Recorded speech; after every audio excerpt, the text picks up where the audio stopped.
తప్పలేదు బ్రో, డబ్బు కోసం.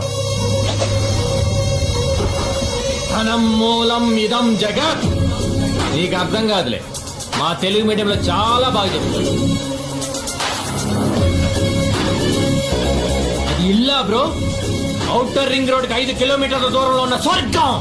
పిలిస్తే పనులు, అరిస్తే సెక్రటరీలు, ఆవలిస్తే డాక్టర్లు. అరే నిల్చుంటే స్నానం అయిపోతుంది, పడుకుంటే పగలైపోతుంది, సుక్క పడుతుంటే రోజు అయిపోతుంది. ఒక్కడు బతకడం కోసం 100 మంది చేస్తున్నారు బ్రో. ఆ ఇంట్లో ఆ ఐశ్వర్యం 30 రోజులు అనిపించేది కాదు బ్రో, 100 ఏళ్ళు అనిపించాల్సిందే. అప్పుడు డిసైడ్ అయింది బ్రో, నాకు బ్రతుకుండాలంటే నువ్వు బతికొండకూడదని.